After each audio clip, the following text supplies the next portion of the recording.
Oremos. Señor Jesús, gracias porque nos has dado un día más de vida. Gracias porque has permitido que este grupo de personas se unan a esta charla, aquí a esta tertulia, Señor, en donde hablamos del camino para seguirte, Señor. En esta noche, tú sabes, Señor, cada uno de nosotros tiene unas peticiones, cada uno de nosotros tiene algunos problemas específicos, pero sobre todo Amén. nosotros estamos pidiendo por salud, Señor. Tantas personas que se encuentran hoy con problemas y tú eres el médico de médicos y sabemos que podemos confiar en ti, Señor. Por eso en esta noche estamos pidiendo John, estamos pidiendo por su mamá. Tú la conoces, Señor, es una señora que mucho tiempo te ha seguido, ha hecho tu voluntad, Señor, pero también conoces que ya está un poco más viejita, Señor. Pero en estos momentos, Señor, tú la sustentas, tú la guardas, por eso protégela, dale las fuerzas necesarias, eh, permítele que cada día ella pueda caminar de tu mano, saber que tú la sustentas, Señor. También te pedimos, Señor, especialmente por su milfa. Tú sabes, Señor, las circunstancias en las que se encuentra. Tú sabes los problemas que tenemos con esta pandemia que ha llegado, con este COVID, Señor. Pero repetimos que tú, ni una hoja se mueve, Señor, sin que tú lo permitas. Y tú has permitido estas cosas por un objetivo. Pero también nosotros queremos, porque nuestro mundo no está preparado para el sufrimiento ni para el dolor, y nuestros corazones tampoco, Señor. Por eso queremos que en tu voluntad, por favor, que sanes allí a su milfa donde se encuentra allí en la clínica, que la levantes de esa cama donde esté en dificultades, Señor, que esta enfermedad simplemente sea para gloriar tu nombre y para saber que tú eres un Dios que todo lo puede. Pero así, si así no fuera, Señor, nosotros seguimos confiando también en ti y seguimos pensando que tú eres el Dios que todo, nuestro creador y que permites las cosas por un objetivo siempre. Pedimos hoy también por mi abuelita, por Beatriz. Tú también conoces, Señor, todos los sufrimientos que se tienen por la enfermedad, allí el corazón, Señor. Tú, si quisieras, podrías allí restaurarlo, Señor, pero pues también tienes un propósito y queremos nosotros comprenderlo, queremos nosotros eh, estar seguros que tú haces lo mejor. Por Mauricio, tú has visto, si le han enviado varios mensajes que tienen que ver contigo, Señor, y él es receptivo, no tanto a veces como se quisiera, pero también afronta una necesidad de salud, así como su esposa. Por eso pedimos por él para que lo restaures, pero así como lo restauras en su salud, también que sea restaurado eh, espiritualmente, que es lo que más necesitamos todos, Señor. Por Rodrigo también una circunstancia bastante complicada, bastante difícil, pero en tus manos no hay nada complicado. En tus manos no hay nada que se te pase. Y tú estás allí con Liliane, con Samuel, con esta familia que te ha seguido, Señor. Estás allí probando su fe, estás allí manteniéndolos en el medio de las dificultades y seguirás haciéndolo, Señor. Pedimos para todas estas personas que por las cuales hemos orado un restablecimiento de salud, pero también pedimos que llegues tú a sus corazones y que seas el bálsamo que dé tranquilidad en momentos de dolor. Gracias por todo lo que nos das. Durante esta noche te pedimos que tu Espíritu Santo descienda sobre nosotros y que nos ayude a comprender esas verdades que son tan importantes para que también sean proclamadas. Pero ayúdanos, Señor, a vivirlas. Lo pedimos en el nombre de Cristo Jesús. Amén. Hoy vamos a ver tal vez una de las iglesias que todavía tiene más trasfondo y para esta iglesia nos vamos a demorar 2 sesiones. Hemos visto hasta el momento, y quiero darles un resumen como siempre, hemos visto la iglesia apostólica, ¿cierto? Esa iglesia que era la iglesia de Éfeso, que va desde el año 31 hasta el año 100. Sabíamos de Éfeso que es una iglesia muy trabajadora, que proclamó el evangelio a todo el imperio romano y que muchedumbres de paganos salieron del paganismo y entonces se unieron a la iglesia. Eso fue lo que logró la iglesia de Éfeso. Aunque estaba perdiendo su primer amor, era una iglesia muy trabajadora. Por eso Jesús le recomienda, vuelve otra vez a tu primer amor. Y eso fue lo que trató de hacer la iglesia de Éfeso. Sin embargo, como Satanás se dio cuenta que era una iglesia trabajadora y que muchas personas se estaban convirtiendo al cristianismo, entonces hizo la primera estrategia y hizo su primera jugada, ¿no? Y la primera jugada fue despertar la persecución para desarraigar la iglesia por la persecución. Así que lo que hizo Satanás fue despertar esa persecución y eso nos lleva a la iglesia de Esmirna, ¿cierto? Esmirna, la iglesia que ha sido perseguida, y de Esmirna nosotros veíamos la iglesia que va desde el año 300, del año 100 al 313. Esta iglesia utilizó Satanás la persecución para desarraigarla, pero fue perseguida y la iglesia fue perseguida por esos emperadores romanos. Pero decíamos que entre más Satanás persiguió a la iglesia, más la iglesia crecía, más individuos se apartaron del paganismo y más individuos aceptaron al cristianismo. El plan de Satanás volvió a salir mal y entonces tuvo que utilizar el famoso plan B. El famoso plan B no era otro que la siguiente iglesia. Si no puedes contra tu enemigo, entonces únete a tu enemigo. Y entonces eso nos lleva a la iglesia de Pérgamo. Pérgamo. Iglesia que va desde el año 313 al 538. Una iglesia confundida, una iglesia que permite que las costumbres paganas entren, donde el personaje central de esta iglesia es Balaam, que ustedes recuerdan la historia, procuró maldecir a Israel desde afuera y no pudo, porque Israel tenía una buena relación con el Señor.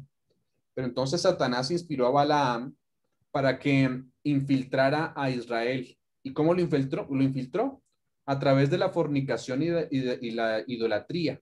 Y cuando el pueblo hizo esto, cuando cayó en fornicación y en idolatría, entonces Dios retiró su protección.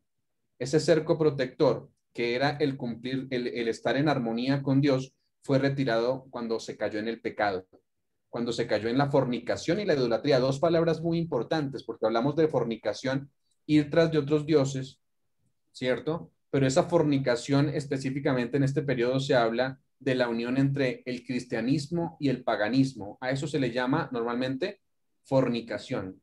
O también podría decirse la unión entre la religión, una religión falsa, una religión pagana porque es idólatra, y el poder civil. Dos poderes que nunca deben estar unidos.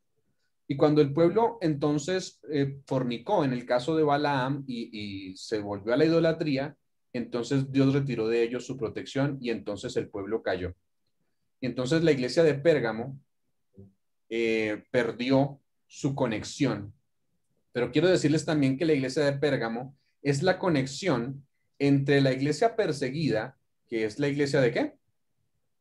De Esmirna, y la iglesia de Tiatira, la iglesia que vamos a estudiar en esta noche. Es decir, hay una conexión y hoy vamos a darnos cuenta, si ustedes han detallado lo que hemos visto, nos damos cuenta cómo es la historia de la iglesia. No es mentira lo que decíamos cuando al principio nosotros decíamos, las iglesias narran la historia de la iglesia, ¿sí?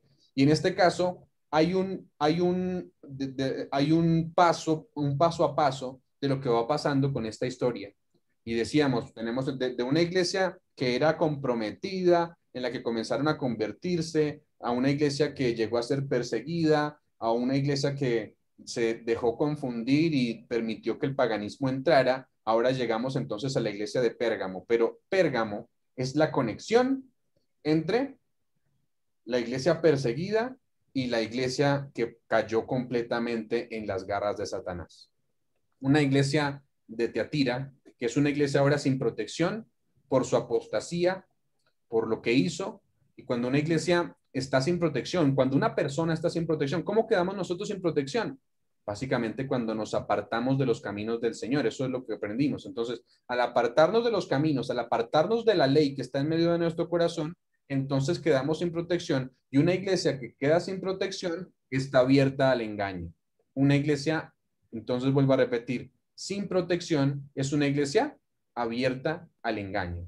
En la iglesia de Teatira se iba a intensificar la apostasía que comenzó básicamente en la iglesia de Pérgamo. Y eso es lo que tenemos hasta el momento. Ahora, vamos a leer el pasaje en esta noche de la iglesia de Tiatira, que es nuestra siguiente iglesia. El periodo de Tiatira comprende el periodo que va desde el año 538, ¿cierto? Es decir, cuando asciende, cuando se, cuando se ejecuta completamente la unión entre el paganismo y el cristianismo. Dense cuenta que en Pérgamo habían uniones, hubo filtreos ahí entre la religión y también el poder civil, pero en donde se ejecuta esa amalgamación, esa mixtura, es en la iglesia de Tiatira. Entonces vamos a ir allí al pasaje. ¿De qué periodo a qué periodo es esta iglesia? Va del 538 a 1517. Ese es el periodo de esta iglesia. El pasaje. Entonces vamos a buscar el pasaje para tratar de ver en profundidad lo que el Espíritu quiere decirnos en esta noche, lo que Dios quiere hablarnos en esta noche. Este pasaje o esta iglesia es el que tiene el texto más largo, por eso vamos a dedicar dos de las fases que tenemos. Apocalipsis 2, del 18 al 29. Vamos a leerlo. Yo quiero que ustedes me sigan, pero yo voy a leerlo con ustedes. Apocalipsis 2, del 18 al 29. Me dicen cuando ya lo tengan. Listo. Perfecto. Vamos a leerlo. Dice versículo 18. Y escribe el ángel de la iglesia de Tiatira, o en Tiatira, el Hijo de Dios, el que tiene ojos como ¿qué? Como llama de fuego y pies semejantes a bronce bruñido, dice esto. Está hablando Jesús. Jesús se muestra en esta iglesia como el que tiene ojos de llama de fuego y el que tiene pies semejantes al bronce bruñido. ¿Sí? El bronce nos ayuda a recordar lo que soporta. El bronce soporta altas temperaturas, quiero decirles. Pero en este caso, el bronce nos ayuda a recordar eso. Jesús, estando aquí en la tierra, por eso, no sé si ustedes recuerdan los muebles del santuario, los que estaban en el atrio, estaban hechos de bronce, ¿sí? Y representan a Jesús, porque Él soportó la prueba tan complicada que era morir por nosotros. Así que cuando habla del bronce bruñido, es una característica de soportar. Y los ojos como llama de fuego, ya lo veremos, que ya lo hemos estudiado, porque ya lo hicimos antes, pero vamos a dedicarle un tiempito a eso. Versículo 19 dice, yo conozco tus obras, amor, fe, servicio y paciencia, y que tus postreras obras, es decir, las obras de adelante, son más que las primeras. Versículo 20, pero tengo unas pocas cosas contra ti, que toleras a esa mujer Jezabel, y aquí está nuestra protagonista, de esto vamos a hablar bastante.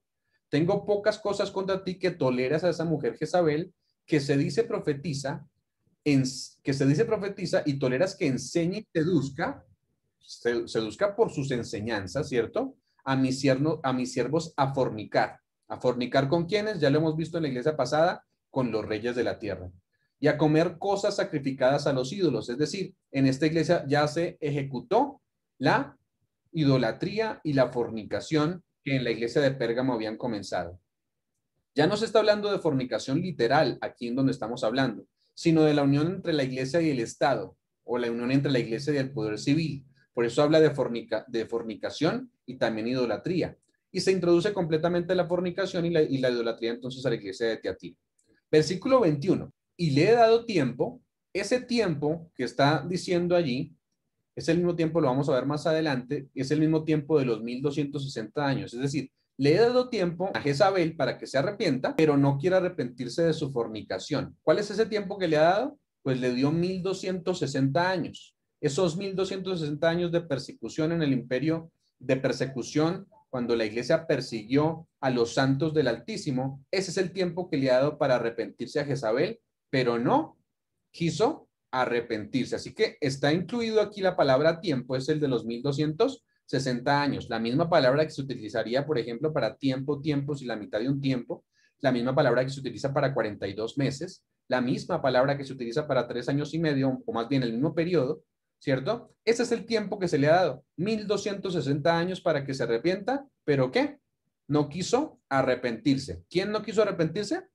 Isabel. Isabel no quiso Arrepentir. arrepentirse. Básicamente la palabra que se utiliza aquí y le ha dado tiempo es la misma palabra que se utiliza para los 1260 años. Es decir, le he dado ese tiempo. ¿Cuál tiempo? 1260 años para que se arrepientan. ¿A quién? al sistema corrupto que es Jezabel, que ya lo vamos a ver dentro de un momento. Pero, ¿qué pasa con Jezabel? No quiere arrepentirse de su fornicación. Versículo 22. He aquí, yo la arrojo en cama. Esta es otra pista más, miren. La anterior me dice que le ha dado tiempo. Aquí dice que yo la arrojo en cama. Arrojarla en cama es la herida mortal que sufrió en 1798. ¿Sí?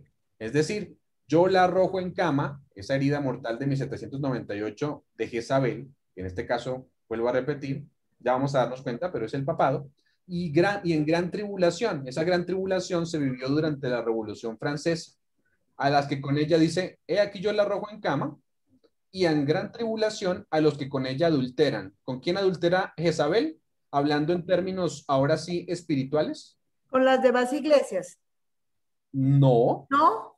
Entonces, con los poderes, con los poderes, con el poder político.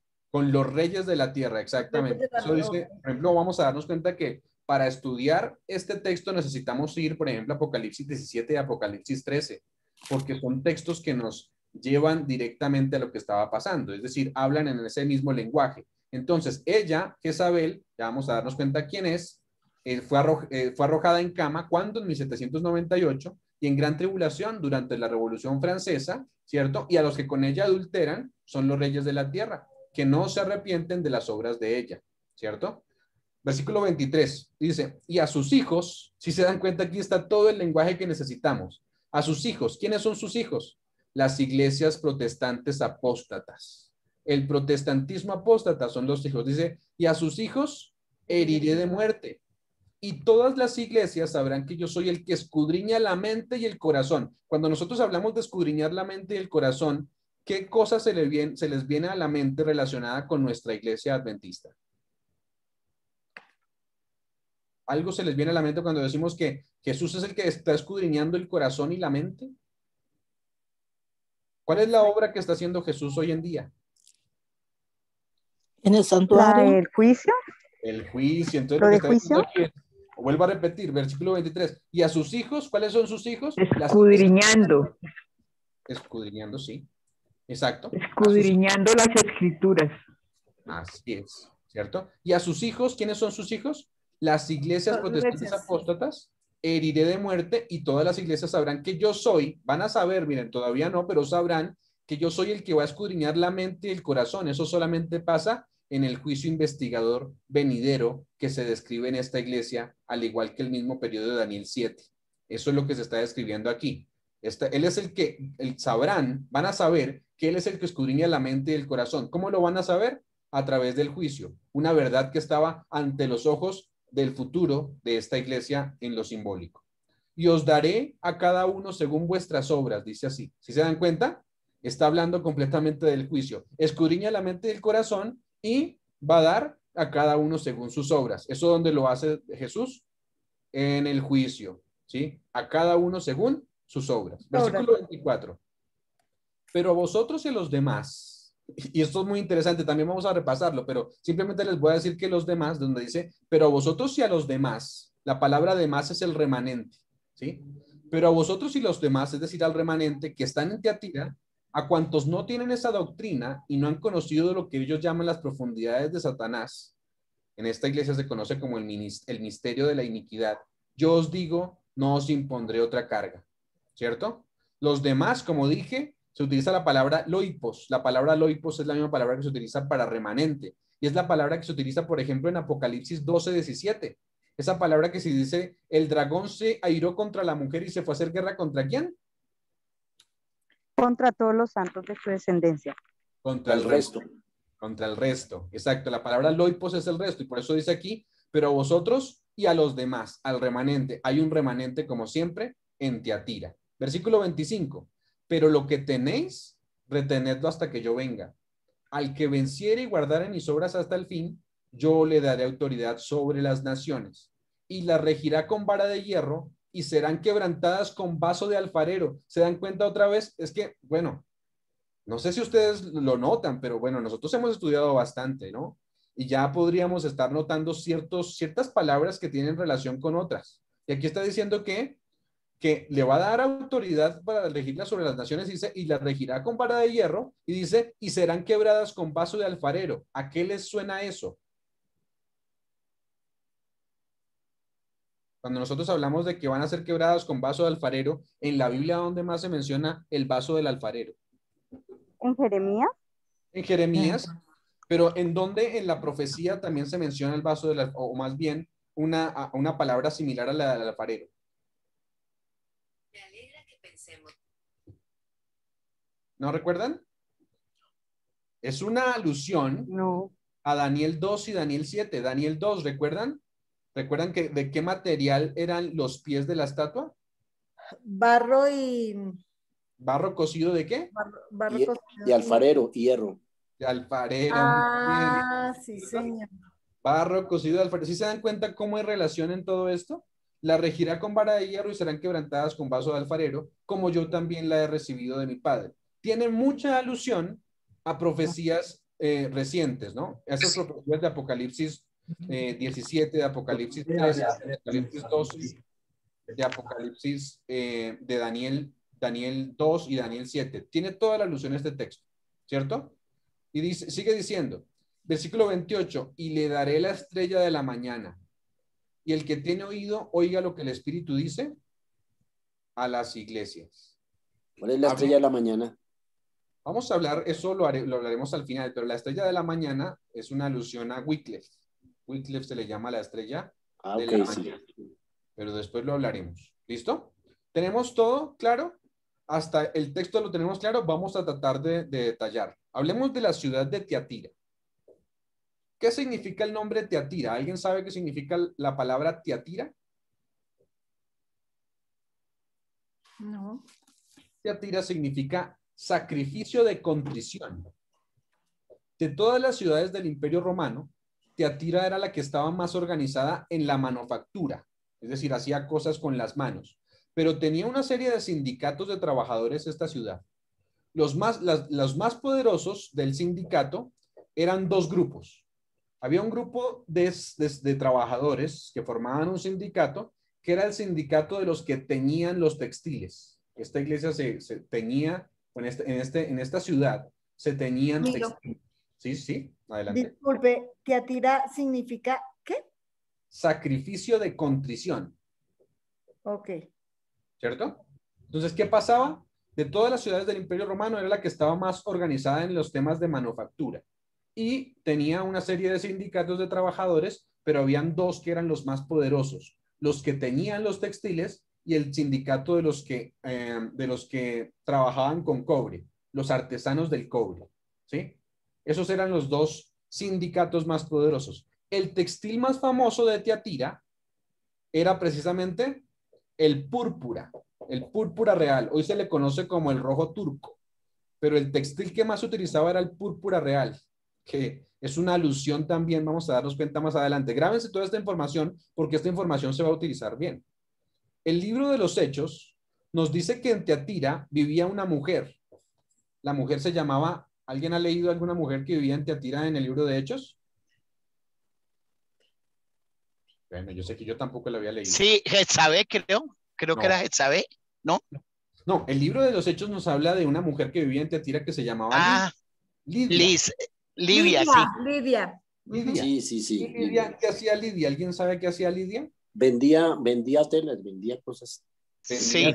Desde púrpura, precisamente. Por eso en Tiatira hace una referencia a Lidia, que vendía textiles de púrpura, de ese material que se daba en esta ciudad.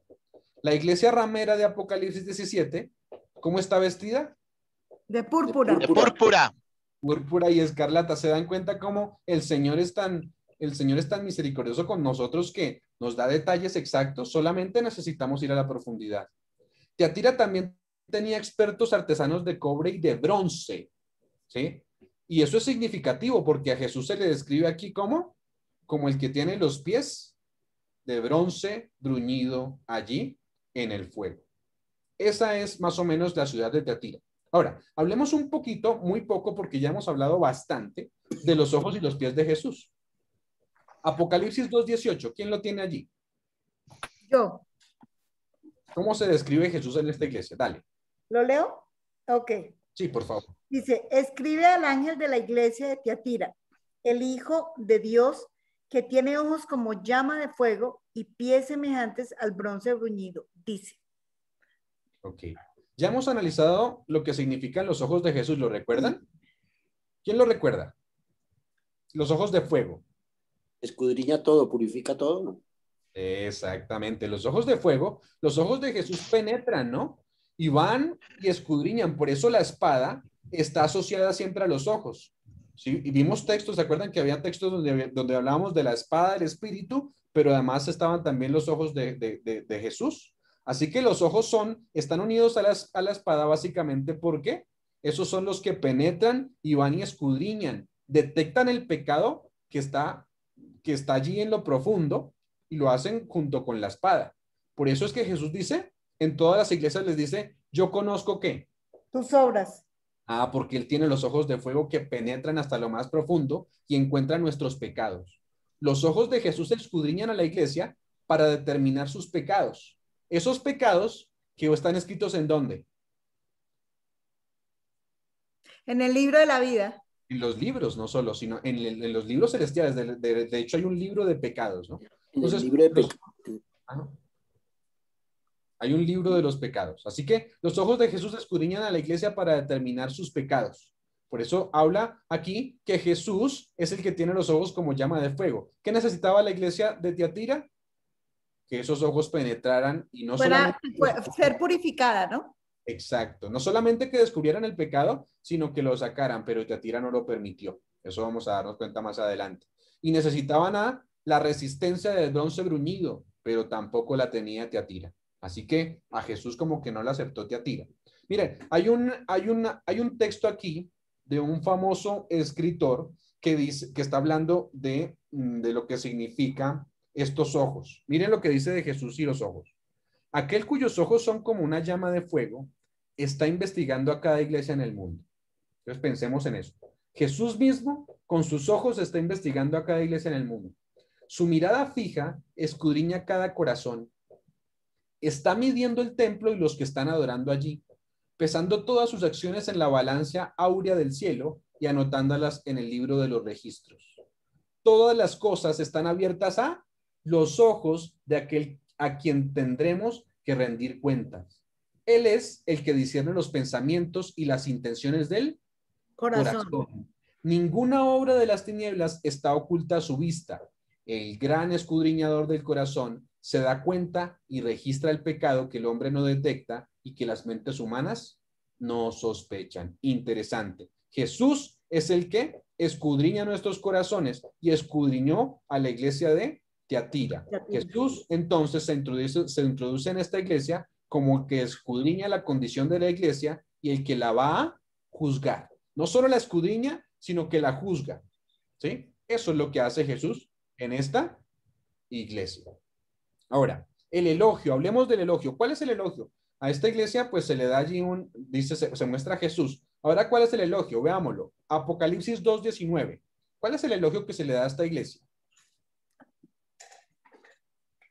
Conozco tus obras, tu amor, tu felicidad, tu servicio y tu paciencia, y tus obras últimas mayores que las primeras. Exacto. Entonces, yo conozco tus obras. Y aquí hay varias palabras. Miren, el amor que se utiliza ahí es la palabra ágape. ¿Se acuerdan? Hay diferentes maneras de representar el amor en el griego. En este caso, yo conozco tus obras y tu amor, ¿sí? Es decir, parece que esta iglesia hacía obras, hacía buenas obras, que también tenía amor, tenía un amor ágape entre hermanos, ¿sí? Y fe, la fe que se utiliza es pistis. Servicio, diaconía, es la palabra que se utiliza para diácono, el servicio, ¿no? Y tu paciencia, ya lo hemos hablado en otras ocasiones, hupomoné, una paciencia que no se queda quieta, sino una paciencia que ¿qué? Que actúa. Esa es la palabra hupomoné. Y que tus obras postreras, pero esto es lo más importante, son más que las primeras. ¿Qué quiere decir que tus obras postreras son más que las primeras? ¿Por qué le está diciendo esto a esta iglesia? ¿Por qué creen? Alguien que me diga, ¿por qué las obras postreras de Tiatira? Ya sabemos que es el periodo del 538 a 1798, entonces la pregunta es, ¿por qué las obras postreras son mejores que las primeras? Alguien que me diga por qué. ¿Por qué las obras son mejores que las primeras? Recuerden el periodo en el que estamos hablando. De los Porque hacia el 1360 hacia el final esta iglesia mejora. Bueno, eso es, Cuando ya está terminando la iglesia de Tiatira, cambia un poco no es la herida, y eso por ese lado. por ahí estamos casi cerca y esa es la Aló. respuesta, porque al final la iglesia mejora definitivamente. Sí, ¿de qué manera mejora? Porque se levantaron grupos de personas de fe, con amor, con espíritu de servicio. Esos grupos se les llamaron ¿cómo? Al final de la iglesia, al final del periodo del 538 a 1798, ¿quiénes se levantaron con ese espíritu de amor, fe y servicio para levantar la verdad? ¿Quiénes? Reformadores. Los reformadores, pero hubo unos grupos especiales que no dejaron que la Biblia se perdiera. Valdenses. Los valdenses. Valdenses, muchas gracias. Los valdenses y los albigenses. Esos son los grupos de los que está hablando aquí. Por eso dice que tus primeras obras o tus postreras obras son mejores que las primeras. Esas personas, esos valdenses, esos albigenses, vivieron durante el peligro de esta iglesia hacia el final del periodo del dominio. Había un remanente fiel allí y ese era el remanente que se encontraba. Por eso, sus obras postreras entonces eran más que las obras primeras. Ahora, viene un detalle que nos va a tomar un buen tiempo. De esto vamos a hablar desde aquí hasta que finalicemos. Hablemos de la reprensión, pero en la reprensión vamos a encontrar que tendremos que volver a una historia del Antiguo Testamento.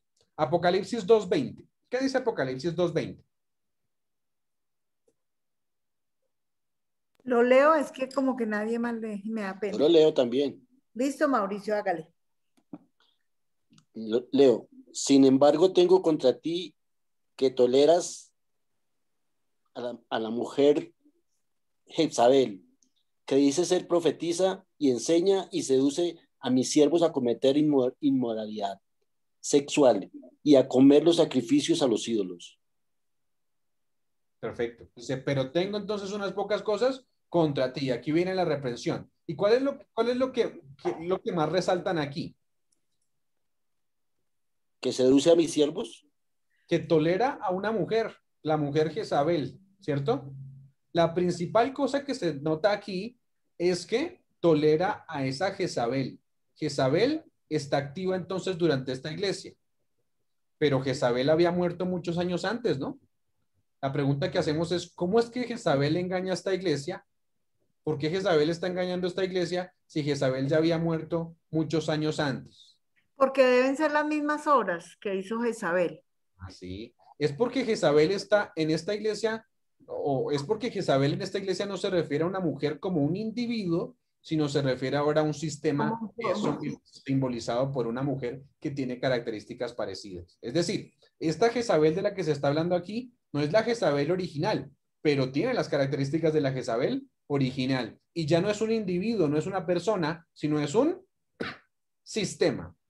Ahora, si queremos saber por qué el texto nos está hablando de Jezabel, pues ¿qué creen que deberíamos hacer? Pues averiguar. Debemos regresar a la historia de Jezabel en el Antiguo Testamento. Entonces, veamos el momento en que la iglesia de Pérgamo le dio su poder y autoridad a la iglesia de Tiatira. Porque hubo un momento en que la iglesia de Pérgamo, ¿se acuerdan que nosotros lo vimos? ¿En qué momento Pérgamo le dio la autoridad? ¿O cómo es que llegó Pérgamo a caer en todo eso que cayó? Lo vimos. Pero vamos a ver que Pérgamo le dio su autoridad también a la iglesia de Tiatira. La iglesia de Pérgamo le dio su autoridad a la iglesia de Tiatira. Vemos como si fuera una cadena. Ustedes recordarán que de Babilonia antigua, ¿cierto? De Babilonia antigua, la religión pagana, la del dios Sol, se trasladó a la ciudad de Pérgamo. ¿Se acuerdan que hablamos de eso? Y hablamos de cómo fue esa transición. De Babilonia antigua, entonces ahora tenemos la ciudad de Pérgamo y allí se trasladó la Babilonia antigua. De Pérgamo, ¿a dónde fue? A ver si nos pusieron atención. No, Camilo, estoy enredada. Pues de Pérgamo sigue Tiatira, ¿no?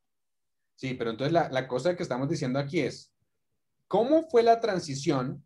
Es decir, ¿cómo fue que de Babilonia nosotros llegamos a hablar de que ahora también hay unas costumbres en la iglesia de Tiatira, ¿cierto? ¿Cómo fue que pasó eso? Es decir, ¿cómo se dio esta transición del paganismo?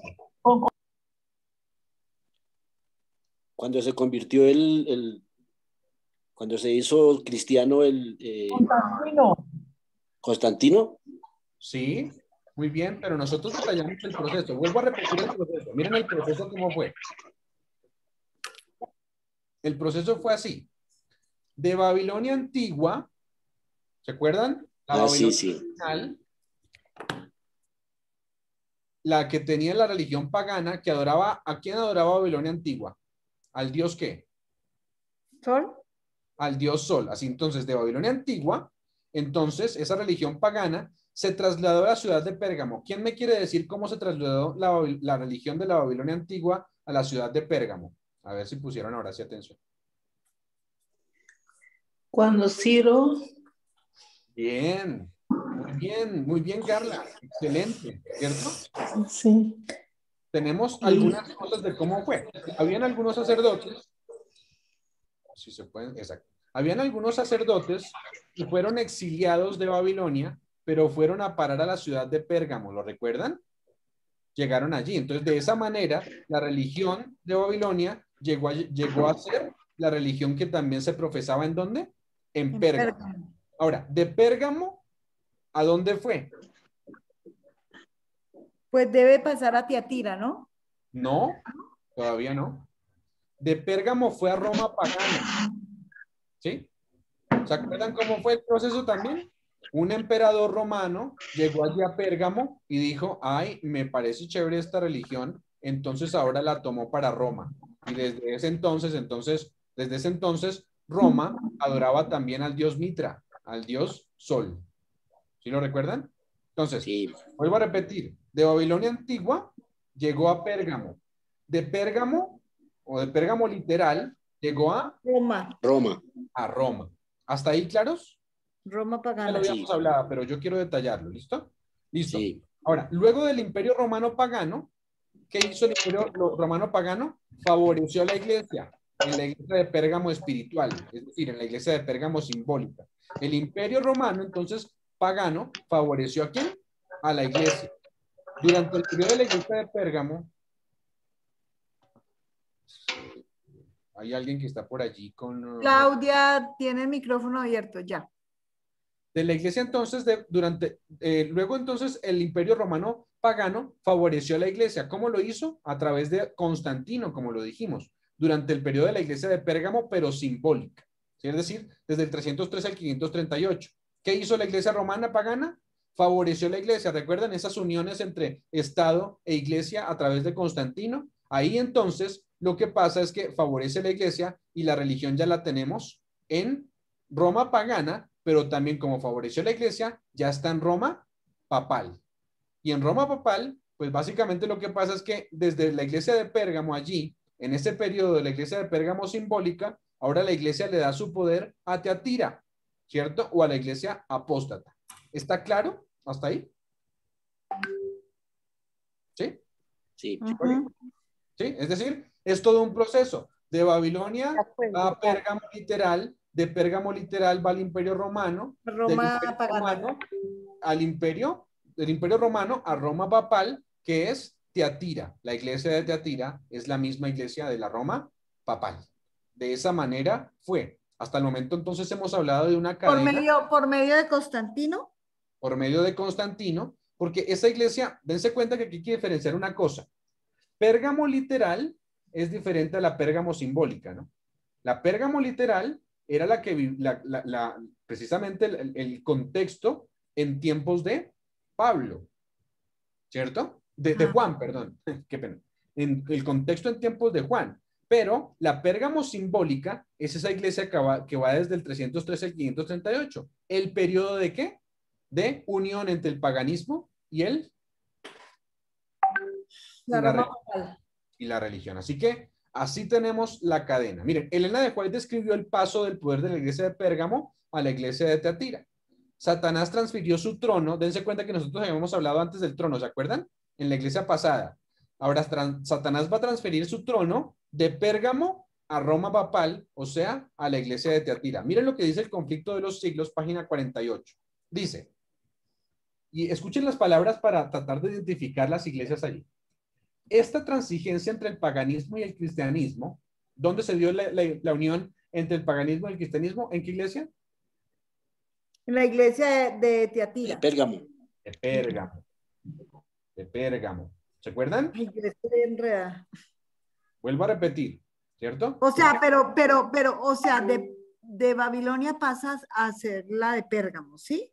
Sí, Pérgamo. Luego viene a la Roma pagana. Y luego es favorecida a través de Constantino en la Roma papal, que Que viene a es ser igual Pérgamo, a la iglesia de Tiatira. de Pérgamo simbólica. Ah, no es de Tiatira, sino de Pérgamo simbólica. Sí. Ok. Bueno, es que quiero que no nos confundamos, porque creo que ahí vemos alguna confusión. Vuelvo a repetir, miren, no se confundan, simplemente estoy diciendo cómo Babilonia o la religión del misterio llegó a ser la religión de Roma papal. Esa transición que es diferente a lo que ha pasado con las iglesias hasta el momento. Es decir, ¿sí? Lo que tenemos en las iglesias hasta el momento es Éfeso, una iglesia trabajadora, después tenemos Esmirna, una iglesia perseguida, después tenemos Pérgamo, la iglesia que decidió aceptar el paganismo de a poquitos, pero no se consolidó ahí, ¿cierto? Y tenemos la siguiente iglesia que es Tiatira, en donde se consolida esta unión, ¿sí? Entonces vuelvo a repetir, miren, esta transigencia, ojo que está diciendo una transigencia, hasta ahora es un comienzo. La transigencia entre el paganismo y el cristianismo, que se dio en Pérgamo y por Constantino, dio por resultado el desarrollo del hombre de pecado. ¿Sí se dan cuenta de lo que está diciendo allí? Es decir, la unión entre el paganismo y el cristianismo en Pérgamo dio por resultado la iglesia de Tiatira. Tiatira. Ahora sí está bien. ¿Sí? Vuelvo a repetir.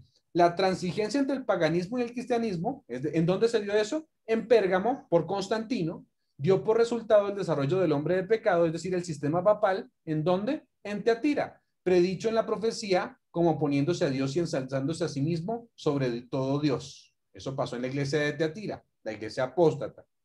Este gigantesco sistema de falsa religión es obra maestra del poder de Satanás, un monumento de su esfuerzo para sentarse en el trono para reinar sobre la tierra según su voluntad. Eso dice Conflicto de los Siglos, página. ¿Sí vieron la cadena que vemos allí? Sí, primero ahora. transigencia y después eso formó el hombre de pecado. La transigencia paulatina con el pecado dio como resultado en un hombre de pecado fortalecido, un sistema papal. Eso fue lo que pasó. Entonces vuelvo a repetir los periodos. Miren. Iglesia de Éfeso, una iglesia trabajadora, una iglesia que llevó el evangelio. Iglesia de Esmirna, una iglesia perseguida por ese evangelio. Iglesia de Pérgamo, una iglesia que permitió ahora entrar el paganismo de a poquitos, transigió con el pecado y entonces con el tiempo se convirtió en la Roma o en un sistema papal ya establecido, ya como tal contundente, que termina en una iglesia de Tiatira. Ahí está el proceso. El conflicto de los siglos, páginas 51 y 52, que nos dice acerca de esto mismo. En el siglo VI, ¿cuál es el siglo VI? ¿Un año 500 algo? 500, muy bien, del 500 algo, ¿cierto? Ese es el siglo VI. Entonces, 500, ¿qué sería el siglo VI? 538, ya vamos a darnos cuenta. En el siglo VI, el papado concluyó por afirmarse. ¿Cuándo se afirmó el papado en el trono? En el 538. Ah, muchas gracias, 538. Por eso sí se dan cuenta de por qué la iglesia de Pérgamo va del 313 al 538. Porque en ese periodo del 313 al 538 hubo una unión entre el paganismo y el cristianismo, pero solo se hace oficial, completamente oficial, hasta el año 538. ¿En donde qué pasa específicamente? El Papa ahora, o sea, la religión, se une al poder civil formando un solo poder. Y en ese momento el Papa ahora es soberano sobre el mundo entero. Por eso vuelvo a repetir. En el siglo VI, el papado concluyó por afirmarse. Claro que sí, en el año 538. El asiento de su poder quedó definitivamente fijado en la ciudad imperial. Es decir, lo que era el poder papal ahora se convirtió también en el poder imperial, cuyo obispo fue proclamado cabeza de toda la iglesia. El paganismo en Pérgamo había dejado el lugar al papado en Tiatira. El dragón, que es Roma pagana o el poder civil, dio a la bestia, que es el papado, su poder y su trono y grande autoridad. Eso lo dice Apocalipsis 13:2. Entonces empezaron a correr los 1260 años de la opresión papal predicha en las profecías de Daniel y en Apocalipsis. ¿Cuándo comenzaron a correr los 1260 años según este texto? 538. 538. Muchas gracias, 538. ¿Y qué pasó allí? Pues que el Papa se establece ahora sí completamente como supremo. en el trono, superior allí en el trono. No había pasado antes del 538, solo falta el 538 que pasó esto. Antes lo que había pasado es una transigencia con el pecado, con el paganismo, que resultó en el poder papal. ¿Completamente claro hasta ahí? Sí. Ok. La Iglesia Católica admite, sin pena ni culpa, ¿cierto?, que adquirió muchos de los ritos del paganismo. Eso ya lo habíamos visto la vez pasada. Ceremonias, doctrinas y todas estas cosas de las naciones paganas. Sencillamente adoptó las prácticas paganas y ¿qué hizo? Las cristianizó, las volvió cristianas.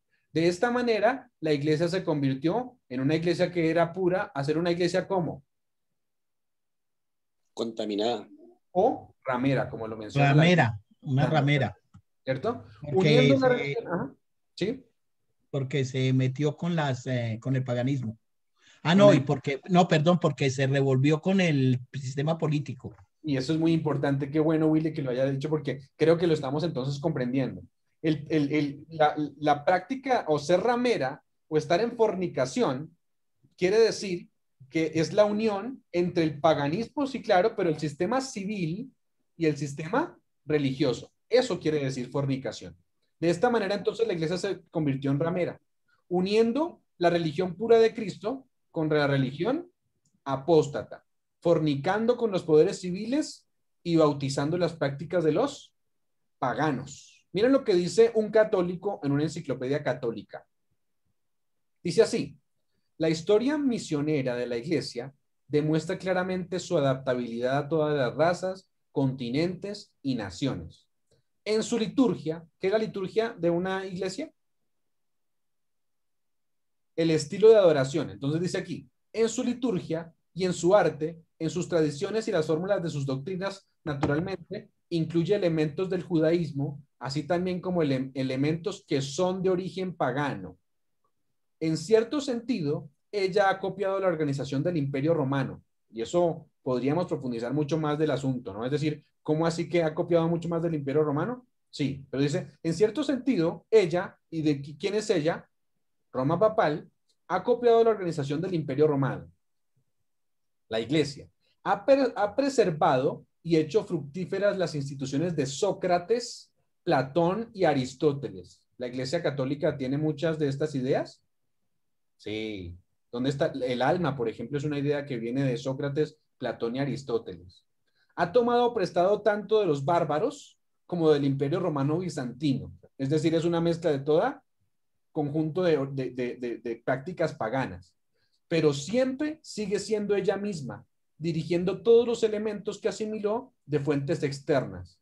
En sus leyes, sus ceremonias, sus festivales y sus devociones, ella usa las costumbres locales después de purificarlas y bautizarlas.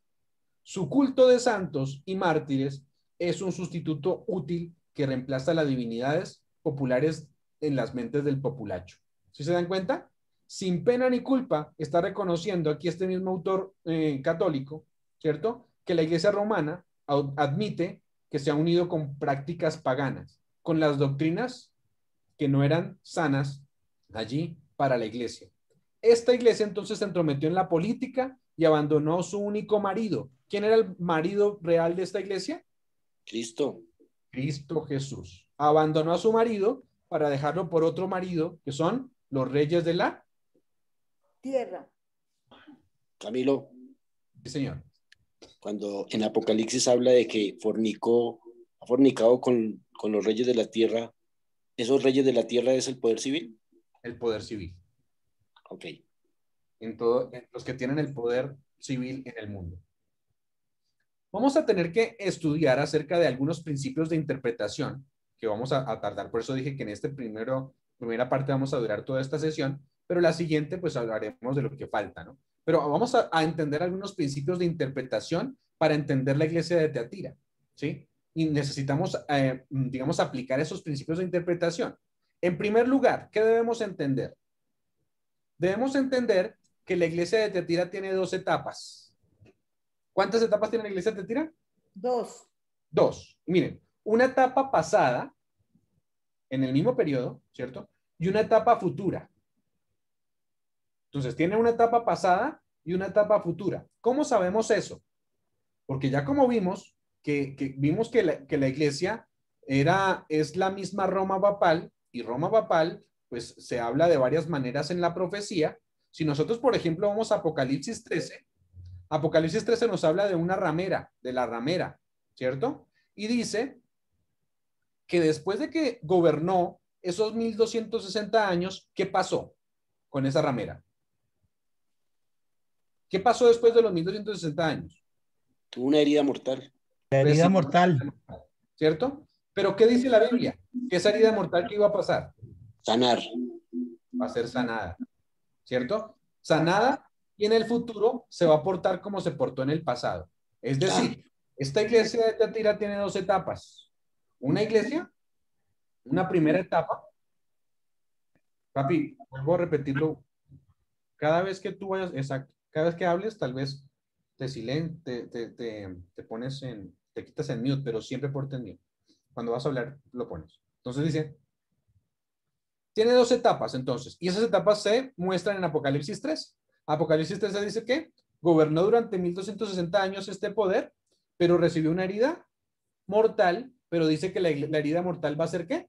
Sanada. Sanada. Como actúa en los 1260 años, en el futuro, después de los 1260 años, va a volver a levantarse, va a ser sanada esta herida y va a volver a actuar como actuó durante los 1260 años. Es decir, que lo que pasó durante los 1260 años, hablando de la asimilación de las prácticas paganas, de introducir la idolatría, también la fornicación, la unión de la iglesia con el Estado, al final de su periodo de dominio recibió una herida mortal y ha estado inactiva durante este tiempo, pero la profecía dice que la herida va a ¿qué? A sanar. A sanar. Y entonces se comportará como se comportó cuando? Como En el antes, pasado. en el pasado. Y al estudiar nosotros la iglesia de Teatira, debemos entonces estudiar también algunas profecías que vamos a ver la siguiente vez, que es Apocalipsis 11. Es decir, para entender Teatira, necesitamos entender Apocalipsis 11, ¿cierto? No lo vamos a ver hoy, pero vamos a estudiarlo la siguiente vez. Pues este capítulo de Apocalipsis 11 nos relata lo que pasó o nos amplía el relato de la iglesia de Teatira. En Apocalipsis 17 también necesitamos usarlo, ¿cierto? Nos habla una dimensión futura de Teatira. Es decir, Apocalipsis 13 nos habla de lo que pasó durante los 1260 años, la primera etapa de Teatira. Apocalipsis 17 nos va a hablar lo que va a pasar en el futuro, ¿sí? Con esta misma poder que está dentro de la iglesia de Teatira, es decir, con Jezabel. ¿Quedó claro eso? Ok. 2 etapas. O sea, no es Apocalipsis, Ajá. no es Apocalipsis 11, sino 17. No, no. Apocalipsis 11 lo vamos a estudiar porque nos da algunas cosas importantes de allí. Pero Apocalipsis, pero Teatira tiene 2 etapas. La de antes y la futura. La de antes durante los 1260 años y la futura, la que está, pues en nuestro futuro, ¿cierto? ¿Dónde se describen esas 2 etapas? Apocalipsis 13 nos describe la etapa de los 1260 años, pero Apocalipsis 17 nos describe la etapa futura. ¿Sí se dan cuenta? Es decir, la herida sanada. Sanada, sí. Claro, entonces Teatira tiene 2 etapas, porque dentro de Teatira está Jezabel, y Jezabel tiene 2 etapas. Una, cuando fue los 1260 años, y otra, en el futuro, cuando volverá a hacer lo mismo. Ese es el primer punto de interpretación que necesitamos entender, las 2 etapas de Teatira. Segundo punto, y este es un punto importantísimo, muy clave para ustedes no sé si se han escuchado hablar alguna vez de los 3 Elías, ¿sí? Pero precisamente ese concepto de los 3 Elías viene de esta iglesia. Jezabel en la Biblia nunca aparece sola. Y eso es muy importante. ¿En la iglesia de Tiatira está Jezabel o no? Sí, Sí. Pero Sí. cuando aparece Jezabel, pues también debe aparecer su enemigo. ¿Cuál es el enemigo de Jezabel? Elías. Elías. Elías. Entonces, Jezabel no aparece sola. Si aparece Jezabel, y si está Jezabel en Tiatira, quiere decir que también siempre va a aparecer ¿quién? Elías. Pero por otro lado, Elías tampoco aparece solo. Está Acab. Siempre que aparece Elías, aparece también Acab. sus tres enemigos. Acab, ¿cierto? Los profetas Jezabel de Baal y los y Jezabel. profetas de Jezabel. Exactamente. Esos tres poderes siempre aparecen. Es decir, Jezabel nunca aparece sola. Y si aparece en la iglesia de Tiatira es porque necesitamos ir a lo espiritual, ¿cierto? Y lo espiritual nos dice básicamente que siempre que Elías aparece, pues aparecen sus tres enemigos, que son Acab, Jezabel Y los falsos los falsos profetas. de Jezabel, ¿cierto? ¿Y ellos se opusieron a Elías o no? ¿Ellos qué? ¿Se opusieron a Elías? Sí, claro. Entonces, en esta iglesia, en la iglesia de Tiatira, deben aparecer también todos estos poderes. ¿Sí? En esa iglesia deben aparecer todos los poderes. Cuando la historia de Elías se repite a una escala mayor y simbólica, aparecen juntos todos los actores entonces de la historia. Ahora, necesitamos ir al Antiguo Testamento. En el Antiguo Testamento, Elías es el profeta que fiel de Dios. Este es en el Antiguo Testamento. Un profeta que es fiel a Dios. Jezabel, ¿quién es? La ramera que introduce idolatría y fornicación en Israel. ¿Sí? Entonces, Elías, el profeta de Dios. Jezabel, esa ramera que introduce la idolatría y la fornicación en Israel. Y el rey le ayuda a Jezabel a aceptar a la gente, a aceptar a la gente la religión de Jezabel. Es decir, Jezabel no puede hacerlo por ella misma, imponer la religión de ella. Entonces lo que hace... busca el poder político. Entonces en este caso, acá. En este caso acá. Y los falsos profetas extienden las falsas doctrinas que practica Jezabel y las extienden a todo el reino. ¿Sí se dan cuenta los actores lo que hacen? El rey ayuda a Jezabel para cumplir con su misión de llevar la idolatría. Pero Jezabel no puede hacerlo sola. ¿Necesita qué? Ayuda. Falsos profetas, ayuda. Y esa ayuda la hace a través de sus falsos profetas. De esa manera extiende sus doctrinas en todo el reino. ¿Claro? Ajá. Ahora, pregunta para ustedes. ¿Quién fue el Elías del Nuevo Testamento? Juan Bautista. Juan el Bautista. Juan Bautista. ¿Cierto? Ustedes lo pueden ver allí, lo pueden verificar en sus casas, en Mateo 17, del 10 al 13, en Lucas el 1 al 17, allí lo pueden ver. Juan el Bautista era ese personaje que iba a venir con el espíritu de Elías. No en persona, ¿no? Muchas personas hoy en día dicen, no, es que creemos en la reencarnación por el caso de Juan el Bautista y Elías. No, Juan el Bautista iba a venir con el espíritu, es decir, vino a desempeñar la misma obra que Elías desempeñó. Vino a hacer la obra del Elías del Antiguo Testamento. Si Juan el Bautista es el Elías del Nuevo Testamento, hago una pregunta. ¿Será que los tres enemigos deben aparecer con él? Claro. Claro que sí. Claro que sí. Entonces vamos a verlo. Marcos 6. Vamos a leer el versículo 17. Marcos 6, 17. Y vamos a ver Juan el Bautista, el Elías del Nuevo Testamento, pero vamos a identificar los poderes que se encuentran allí. Y vamos a identificar también algunos puntos importantes de la historia. ¿Qué dice Marcos 6, versículo 17? Porque el mismo Herodes había mandado prender a Juan y lo había encarcelado a causa de Herodías, esposa de su hermano Felipe, con la que él se había casado. Interesantísimo, mire, varios puntos allí. El mismo Herodes, ¿qué era Herodes? El poder político. Era el poder político, el rey. Había enviado y prendido a Juan, ¿sí? A Juan que Jesús había identificado como Elías, ¿se acuerdan? Sí. Y le había encadenado en la cárcel por causa de ¿quién? De Herodías. Y pregunta, ¿será que Herodías era adúltera? Como claro, porque si adúltera, ella era casada con el hermano de Herodes. Era la esposa del hermano.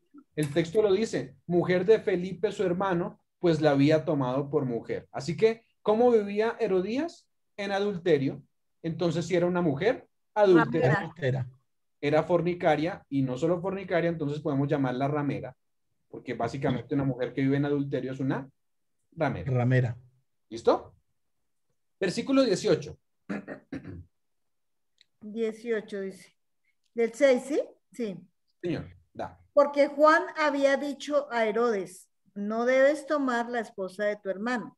Ay, esto es muy importante. No sé, es que son todos los elementos, cuadran de manera exacta. Porque Juan, ¿por qué? Porque había echado Herodías a la cárcel a Juan. Aquí está diciendo. Porque Juan le decía a Herodes, no te es lícito tener la mujer de tu hermano. Es decir, ¿qué hacía Juan el Bautista? Hacerle caer en cuenta a Herodes el error que estaba cometiendo. Y Pero podemos- a Herodías le molestaba horrible eso porque ella sí quería. Y precisamente es lo que a muchas personas hoy les molesta, ¿no?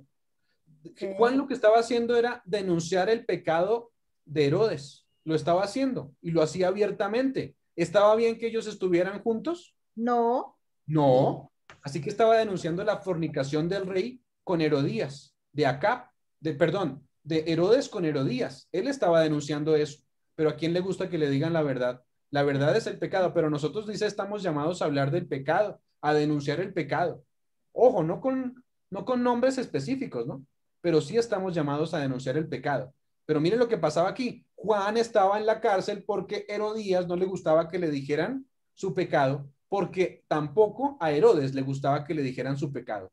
¿Sí? A la ramera no le gustó que la denunciaran. Muy interesante, ¿no? ¿Nosotros qué debemos hacer hoy entonces? Denunciar las prácticas de la ramera. ¿Y hasta dónde vamos a ir por eso? Aquí dice, a la cárcel. Pero bueno, ya lo hablaremos después. Versículo 19, ¿qué dice? por eso Herodías aborrecía a Juan y deseaba matarlo y no podía.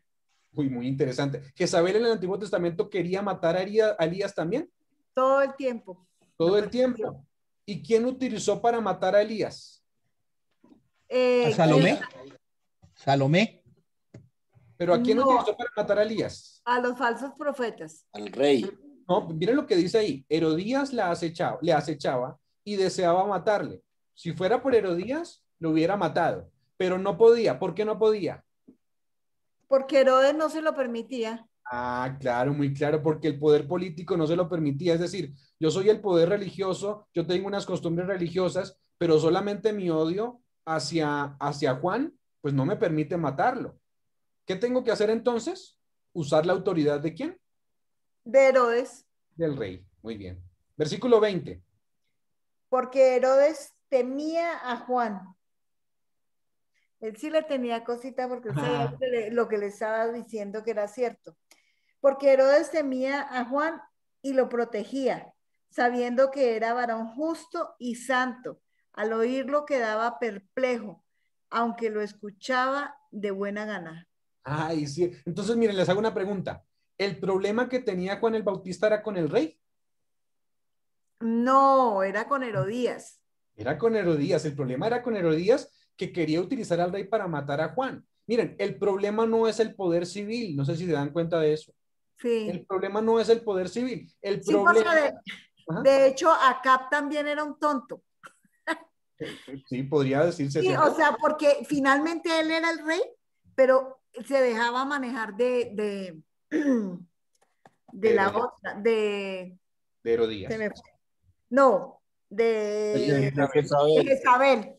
¿Cierto? Y acá, pero bueno, acá hay algo, Camilo, que me llama la atención, porque Jezabel manejaba acá a su antojo, aunque sí es esto, pero Herodías, o sea, aquí vemos que Herodes defendía a Juan, porque él entendía. Pero no lo defendía. No lo defendía, pero, o sea, ¿cómo decirlo? Temía a Juan porque él sabía que lo que le decía era cierto. Como muchos. Por ejemplo, Pilatos temía a Jesús. ¿Sí? Pilatos casi puede ser convencido, como Agripa, por poco me persuades. Pero esto no pasaba con Herodes. Sí, temía a Juan y lo escuchaba, decía que incluso como que sus sermones eran interesantes y como que cuando le decía que tenía que dejar a Herodías como que le escuchaba de buena gana, ¿sí? Pero el problema básicamente era que Herodías estaba empeñada en hacer quedar mal a Juan. Y lo logró, ¿cierto? Lo logró, pero miren cómo lo logra. Versículo 21. Pero llegó un día oportuno en la fiesta de su cumpleaños. Herodes dio una cena a sus príncipes, tributos y a los principales de Galilea. Entonces, llegó un día oportuno ¿para quién? Para Herodías. Para Herodías, ¿cierto? En que Herodes hizo una fiesta. Y en la fiesta yo creo que se tienen que emborrachar. Ya vimos a Herodías, una mujer que era adúltera que fornicaba con el rey. Pero vamos a encontrar que esta mujer adúltera ahora va a tener una hija.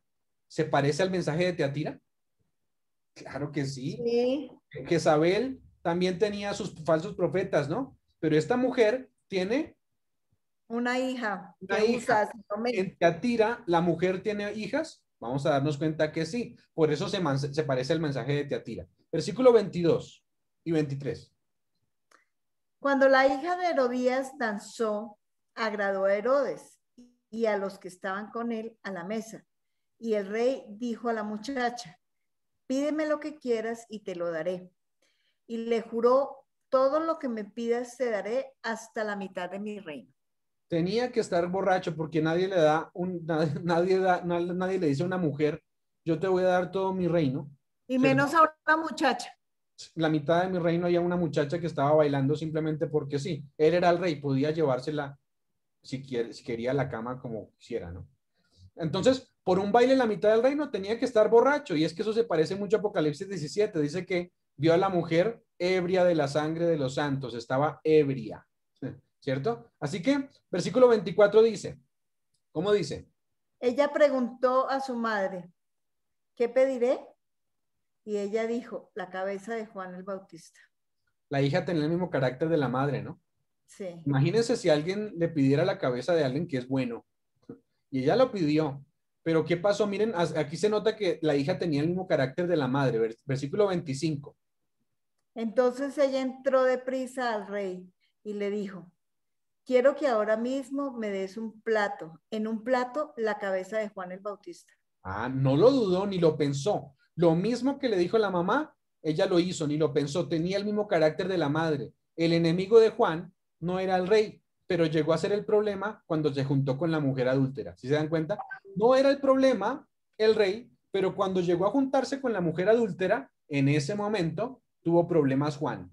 Y eso mismo pasará hacia el fin del tiempo. Versículo 26 hasta el 28, voy a leerlo yo, dice, y el rey se entristeció mucho, pero a causa del juramento y de los que estaban con él en la mesa, no quiso desecharla. Y enseguida el rey, enviando a uno de la guardia, mandó que fuese traída la cabeza de Juan. El guarda fue, le decapitó en la cárcel y trajo su cabeza en un plato y le dio a la muchacha y la muchacha la dio a su madre. ¿Quién es el personaje peligroso entonces en esta historia? ¿La hija? Herodías. Y no es ni la hija ni el rey, es la mujer adúltera. Usa la autoridad del rey y a su hija para lograr la muerte de Elías del Nuevo Testamento. Juan el Bautista, el Elías del Nuevo Testamento, ¿apareció solo? No. No. Cuando aparece Elías, aparecen los tres enemigos, ya dijimos. Cuando aparece Jezabel, aparece Elías, los falsos profetas, que en este caso es la hija, y deben aparecer los demás protagonistas de la historia. Siempre va a pasar eso. Entonces, tenemos nuestro segundo punto. Entonces, Jezabel no aparece sola. ¿Sí se dan cuenta? En el primer punto, teníamos que Teatira se divide en dos etapas, durante los 1260 años y después de los 1260 años cuando la herida sea sanada. Y el segundo punto, vuelvo a repetirlo, es que Jezabel no aparece sola, aparece con todos los actores. El poder político y los falsos profetas. Tercero, en realidad, en la Biblia aparecen 4 etapas de Elías. ¿Sí? 4 etapas de Elías. Sí, son 3 Elías, pero el último tiene 2 etapas. Tenemos el Elías primero. ¿Quién es el Elías histórico? Elías el tisbita. Elías. ¿Cierto? Y con Elías el tisbita, ¿quién es el poder civil? El poder civil es Acab. ¿Quién es la ramera o el poder religioso? Es Jezabel. Jezabel. ¿Cierto? ¿Quiénes son quiénes son los que comen de la mesa de la ramera? Los profetas. Los falsos profetas. A través de los falsos profetas, entonces ella extiende la religión del dios Sol. Danse cuenta que ellos adoraban a qué dios, a Baal. Y Baal era el dios Sol. Busca matar a Elías porque Elías denuncia la idolatría y la fornicación. ¿Sí se dan cuenta? Este es el Elías histórico. Ahora, el Elías profético, ¿cuál es? ¿El Elías profético? Juan el Bautista. Juan el Bautista, exactamente. Y ya lo vimos, allí estaban. Entonces los mismos poderes. ¿Quién es el poder civil? Herodes. Herodes. ¿Quién es la ramera? Herodías. ¿Quién es y cómo extiende la religión Herodías hacia los demás? Por medio de Salomé, la hija. Por medio de Salomé, su hija. Así que está el falso profeta. ¿Y será que buscaba matar a Juan el Bautista Herodías? Sí. ¿Por qué? Claro que sí. Porque le denunció la fornicación y la idolatría. Ahora, tenemos una tercera etapa de Elías. Dijimos que habían 4 etapas. Y solo hay 3 Elías. Y este tercer Elías, miren cómo se da. El Elías de los 1260 años. La iglesia de Tiatira, ¿cierto? Es la iglesia que se gobernó o que estuvo allí durante los 1260 años. El papado, que gobernó por 1260 años, durante este periodo se repite la historia de Elías, ¿sí? Tenemos los mismos poderes, pero yo les hago la pregunta, ¿quién es Elías durante el periodo de los 1260 años?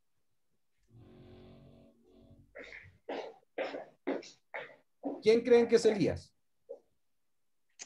¿Los valdenses o los que?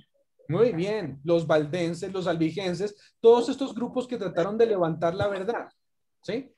¿Quién es el poder político?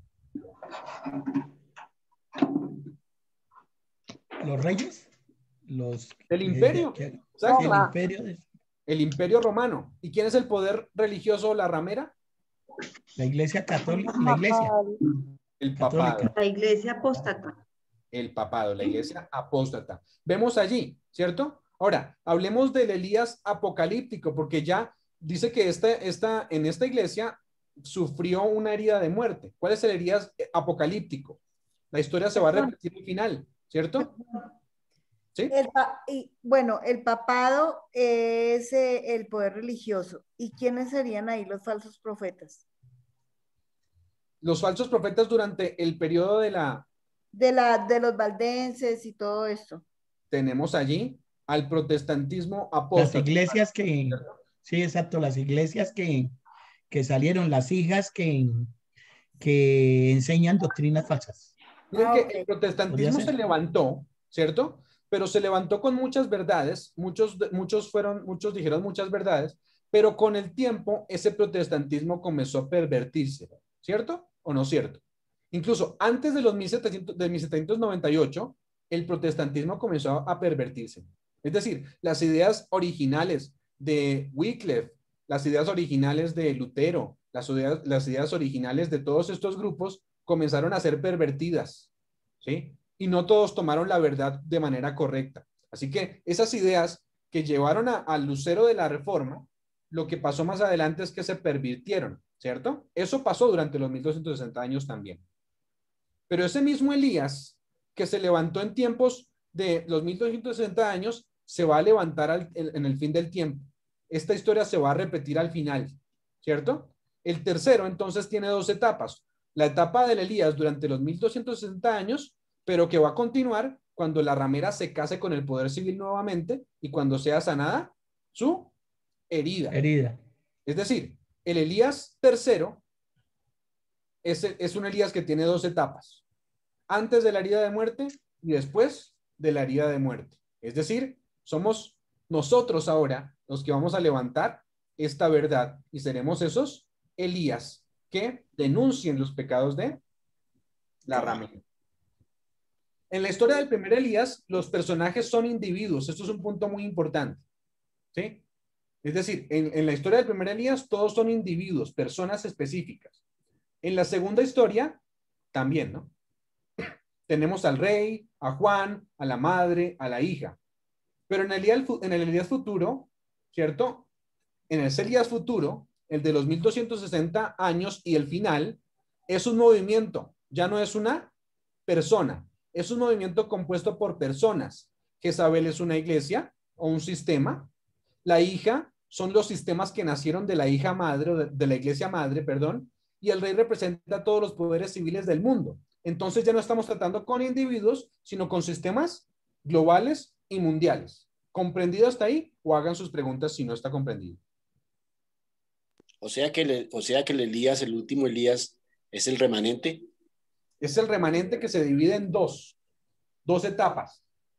Durante los 1260 años y la etapa futura que tenemos, cuando se sane la herida de muerte, tendrá que haber también un Elías. ¿Sí? Eso es lo que estamos diciendo. Pero el punto principal aquí es que si en el Elías primero y en el Elías segundo habían individuos, en el Elías futuro ya no son individuos, sino son ¿qué? Movimientos. Personas.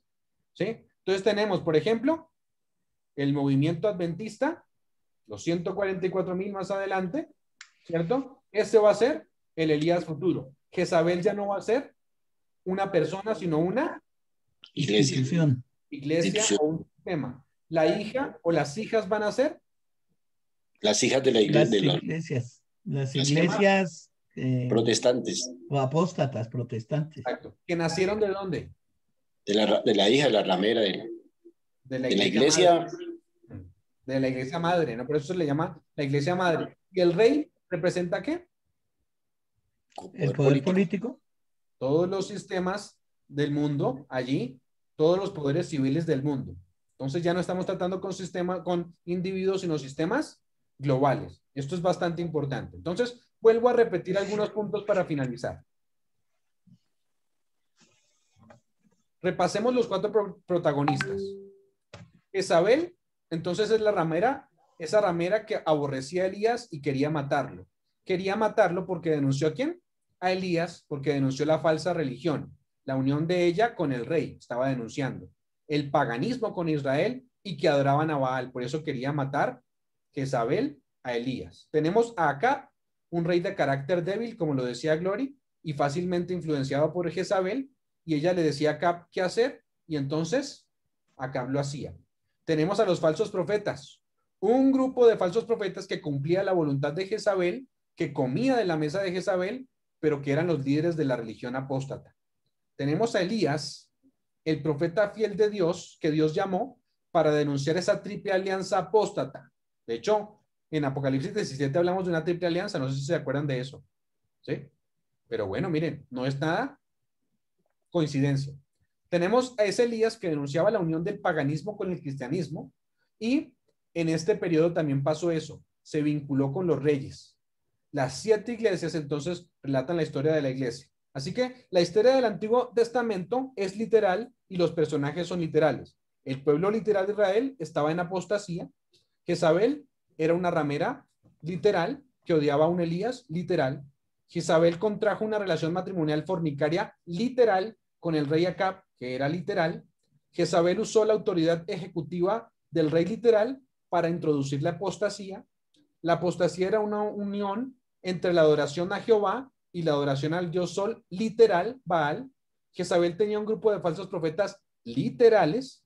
Los falsos profetas extendían la influencia literal de la falsa religión entre el Israel literal. Y Dios levantó a un Elías literal para denunciar la apostasía. Así que la historia del Antiguo Testamento es como literal. Pero vamos a encontrar en la siguiente vez que nos veamos que cuando se aplica, que se aplica también al final, ya no se trata de un sistema o unos poderes literales.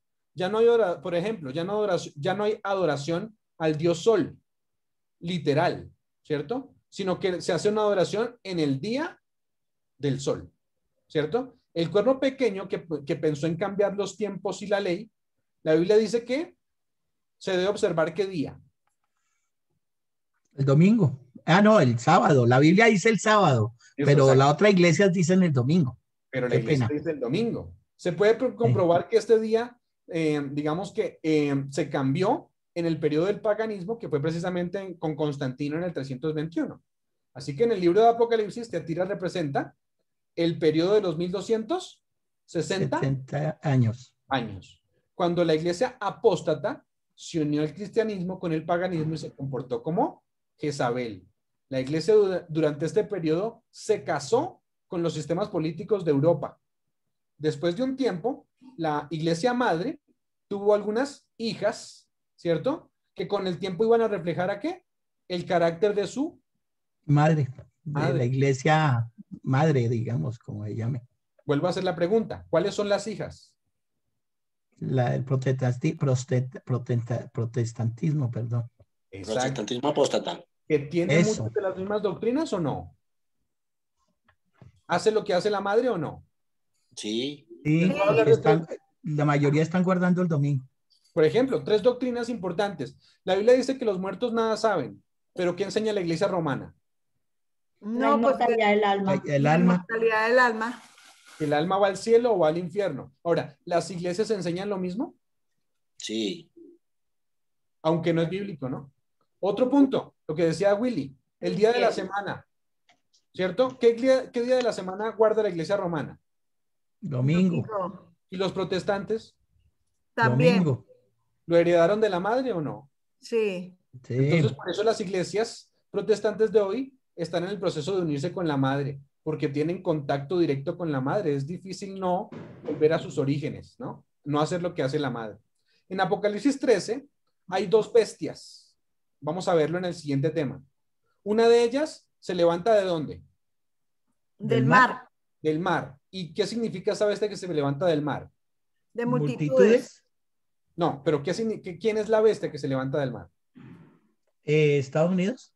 No. No. El papado. El poder papal que Papa. gobierna durante 42 meses, que son los mismos 1200. 1260 años.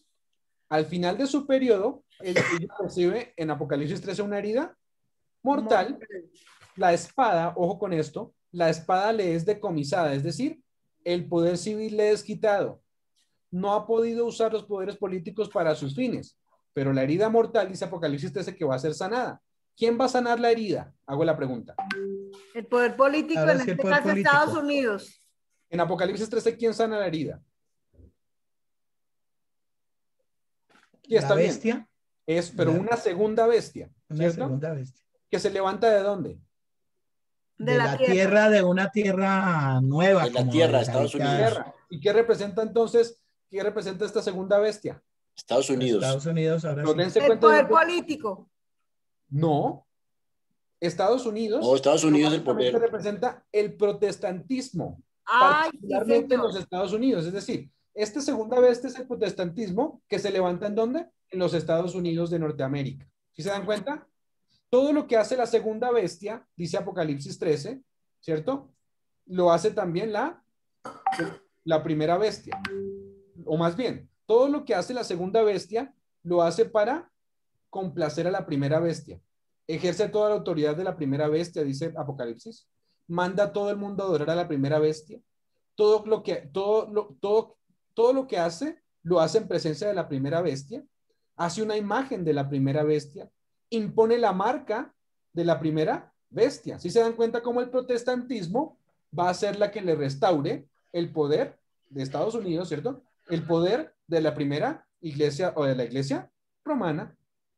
Esta segunda bestia hará todo para devolverle el poder a la primera bestia. Y entonces Tiatira, la ramera, tendrá un segundo periodo de dominio, cuando se le sane la herida mortal. Así que hemos visto hasta el momento que la ramera Jezabel fornicaba con el rey y usaba la autoridad para ejecutar ese poder a su religión apóstata. Jezabel derramaba la sangre de los profetas. Jezabel estaba inmiscuida en el espiritismo, por eso se le llama hechicera. Jezabel se entremezcló con la falsa adoración al dios Baal, con la adoración a Jehová, y Jezabel instituyó falso sistema de santuario. Jezabel también llevó a Israel a quebrantar los mandamientos de Dios. Jezabel tenía un grupo de falsos profetas que extendían su poder o su influencia, y Dios llamó a Elías para desenmascarar la apostasía. Eso fue lo que hizo Elías. Vamos a ver en nuestro siguiente estudio, vamos a detallar Apocalipsis 17 del 1 al 5 y vamos a darnos cuenta cómo esta Jezabel se encuentra detallada en Apocalipsis 17, del 1 al 5. Me sorprende en gran manera cómo la Biblia es tan detallada en lo que pasa, cómo la historia es contada de manera detallada y cómo Dios tiene el control de este mundo. Nuestra única salvaguardia es estar con el que tiene los ojos de fuego y la espada, con el que tiene los pies de bronce bruñido. Tenemos que ser como Jesús fue, pero para eso necesitamos mirar a Jesús y asimilar estas palabras, porque se viene un periodo difícil en donde nosotros seremos los Elías y donde nosotros necesitamos denunciar el pecado, llamar al pecado por su nombre, ¿cierto? Para que otras personas salgan del error de Jezabel, de Babilonia, y entonces se unan a las filas del Dios que no ha perdido nunca un caso. Que Dios nos bendiga, que Dios nos guarde. Esto es digamos que nos tarda tiempo porque básicamente tiene bastante información. Pero espero que la hayamos comprendido, yo sé que sí. Simplemente hablamos de Jezabel y entendimos quién era Jezabel y por qué Jezabel se describe en este periodo. Pero vamos a comprender que Jezabel se le va a levantar también en nuestros días y que va a hacer o va a difundir el error. Que Dios nos bendiga, que Dios nos guarde. Seguimos orando por cada uno, por esos pedidos que tenemos. Así que vamos a orar, vamos a terminar. Entonces, ¿hay algo que decir allí? O siempre terminamos con una oración. Terminamos con una oración. Entonces vamos a pedirle a Luz Marina que nos ayude con la oración. Amantísimo buen Padre, Señor Jesucristo, te damos gracias por estos mensajes de tu santa palabra que ha llegado a nuestro corazón, a nuestra mente, que lo retengamos, Señor, y que tenemos un modelo para saber qué es lo que tenemos que dirigir nuestra vida en las cosas celestiales y no dejarnos llevar por las cosas paganas. Gracias al hermano Camilo, gracias a todas mis hermanas que han colaborado, que cada día seamos más inteligentes, que tengamos más sabiduría y que podamos aprender cada vez más y más de tu santa palabra. Que pasemos una noche feliz, tranquilo, y que todo sea así y que el Dios divino proteja a todas, Señor, a todos los enfermos que puedan salir adelante. Lo dejamos todo en los nombres de mi Señor Jesucristo, porque en Él hay los méritos que nosotros no los tenemos. Amén, Señor. Amén. Amén. Amén. Esta noche.